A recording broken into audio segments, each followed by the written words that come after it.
Balance the scale, I'd like to talk about some things that bring us together. Things that point out our similarities instead of our differences. Because that's all you ever hear about in this country is our differences. That's all the media and the politicians are ever talking about, the things that separate us, things that make us different from one another.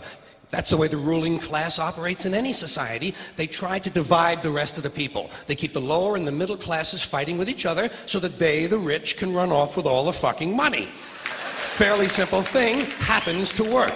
You know, anything different, that's what they're going to talk about. Race, religion, ethnic and national background, jobs, income, education, social status, sexuality, anything you can do, keep us fighting with each other so that they can keep going to the bank.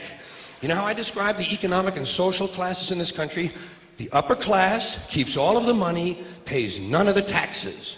The middle class pays all of the taxes, does all of the work. The poor are there just to scare the shit out of the middle class. Keep them showing up at those jobs. Now, you probably noticed I don't feel about that war the way we were told we were supposed to feel about that war, the way we were ordered and instructed by the United States government to feel about that war. You see, I tell you, my mind doesn't work that way. I got this real moron thing I do. It's called thinking.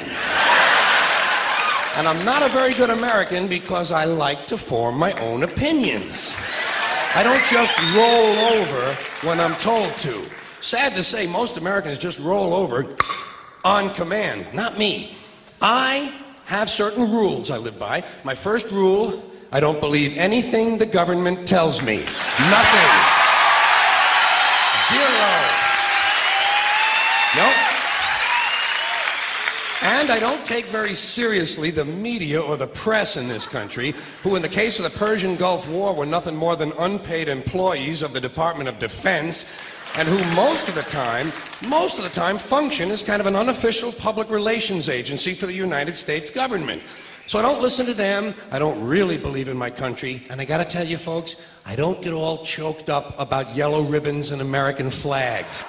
But there's a reason, there's a reason.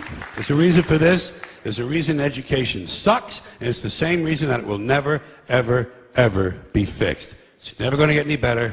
Don't look for it. Be happy with what you got. Because the owners of this country don't want that. I'm talking about the real owners now. The real owners, the big wealthy business interests that control things and make all the important decisions. Forget the politicians. The politicians are put there to give you the idea that you have freedom of choice. You don't. You have no choice. You have owners. They own you.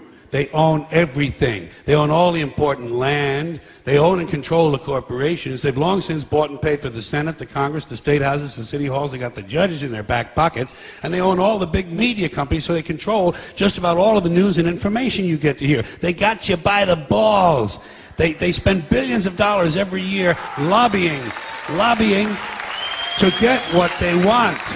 Well, we know what they want. They want more for themselves and less for everybody else. But I'll tell you what they don't want. They don't want a population of citizens capable of critical thinking. They don't want well-informed, well-educated people capable of critical thinking. They're not interested in that. That doesn't help them. That's against their interest. That's right. They don't want people who are smart enough to sit around the kitchen table and figure out how badly they're getting fucked by a system that threw them overboard 30 fucking years ago. They don't want that. You know what they want? They want obedient workers. Obedient workers. People who are just smart enough to run the machines and do the paperwork, and just dumb enough to passively accept all these increasingly shittier jobs with the lower pay, the longer hours, the reduced benefits, the end of overtime, and the vanishing pension that disappears the minute you go to collect it. And now they're coming for your Social Security money. They want your fucking retirement money. They want it back so they can give it to their criminal friends on Wall Street. And you know something? They'll get it. They'll get it all from you sooner or later, because they own this fucking place. It's a big club, and you ain't in it. You and I are not